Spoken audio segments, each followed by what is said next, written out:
ಮಂಗಳೂರು ಮಹಾನಗರ ಪಾಲಿಕೆಯು ದುರಾಡಳಿತದಿಂದ ಕೂಡಿದ್ದು, ಭ್ರಷ್ಟಾಚಾರ ಮಿತಿ ಮೀರಿದ್ದು, ಜನವಿರೋಧಿ ನೀತಿ ಜಾರಿಯಲ್ಲಿದೆ.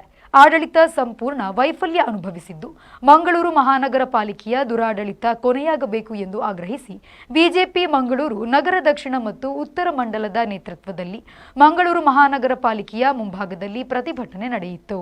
ರಾಜ್ಯ ಸರ್ಕಾರದ ವಿರುದ್ಧ ಘೋಷಣೆ ಕೂಗಿದ ಬಿಜೆಪಿ ಕಾರ್ಯಕರ್ತರು ಮಂಗಳೂರು ಮಹಾನಗರ ಪಾಲಿಕೆ ಜನತೆಯ ಸಮಸ್ಯೆಗಳಿಗೆ ಸ್ಪಂದಿಸುತ್ತಿಲ್ಲ ಎಂದು ಆಕ್ರೋಶ ವ್ಯಕ್ತಪಡಿಸಿದರು. ಇದೇ ಸಂದರ್ಭದಲ್ಲಿ ಮಾತನಾಡಿದ ಮಾಜಿ ಮೇಯರ್ ಪ್ರೇಮಾನಂದ ಶೆಟ್ಟಿಯವರು, 1 ವರ್ಷದಿಂದ ಮಂಗಳೂರು ಮಹಾನಗರ ಪಾಲಿಕೆ ಅಧಿಕಾರ ಆಡಳಿತಾಧಿಕಾರಿಯ ಕೈಯಲ್ಲಿದ್ದು ಭ್ರಷ್ಟಾಚಾರ ಮಿತಿ ಮೀರಿದೆ.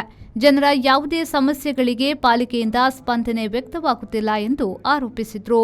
ಫೆಬ್ರವರಿ 27ರಂದು ಈ ಮಂಗಳೂರು ಮಹಾನಗರ ಪಾಲಿಕೆಯ ಚುನಾಯಿತ ಆಡಳಿತ ಅವಧಿ ಮುಗಿದಿದೆ. ಸರಿಸುಮಾರು 1 ವರ್ಷ ಆಡಳಿತಾಧಿಕಾರಿಯ ಒಂದು ಆಡಳಿತದ ವ್ಯವಸ್ಥೆಯಲ್ಲಿ ಮಂಗಳೂರು ಮಹಾನಗರ ಪಾಲಿಕೆ ಇದೆ. ರಾಜ್ಯದ ಕಾಂಗ್ರೆಸ್ ನೇತೃತ್ವದ ಸರ್ಕಾರ ಕಳೆದ 1 ವರ್ಷದಲ್ಲಿ ಈ ಜಿಲ್ಲೆಯ ಜಿಲ್ಲಾಧಿಕಾರಿಗಳನ್ನು ಆಡಳಿತಾಧಿಕಾರಿಯಾಗಿ ನೇಮಿಸಿ ಈ ನಗರ ಪಾಲಿಕೆಯ ಒಟ್ಟು ವ್ಯವಸ್ಥೆಯ ಬಗ್ಗೆ ಏನು ಜನಸಾಮಾನ್ಯರಿಂದ ಸಾರ್ವಜನಿಕರಿಂದ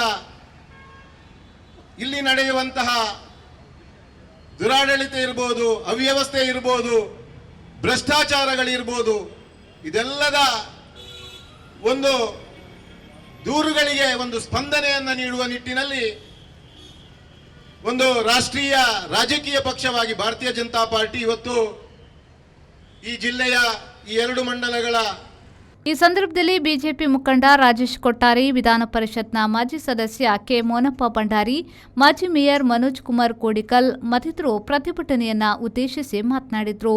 ಬಿಜೆಪಿ ಮುಖಂಡರಾದ ನಿತಿನ್ ಕುಮಾರ್, ದಿವಾಕರ್ ಪಾಂಡೇಶ್ವರ, ಜಯಾನಂದ್ ಅಂಚನ್, ರವಿಶಂಕರ್ ಮಿಜಾರ್, ತಿಲಕ್ ರಾಜ್ ಕೃಷ್ಣಾಪುರ, ರಮೇಶ್ ಕಂಡೆಟ್ಟು, ನಂದನ್ ಮಲ್ಯ, ಸಂದೀಪ್ ಪಚ್ಚನಾಡಿ, ಶಕಿಲಾ ಕಾವಾ, ಪೂರ್ಣಿಮಾ ರಾವ್ ಮೊದಲಾದವರು ಪಾಲ್ಗೊಂಡಿದ್ದರು. ನಾಗೇಶ್ ಕಾಬೂರು, ವಿ4 ನ್ಯೂಸ್, ಮಂಗಳೂರು.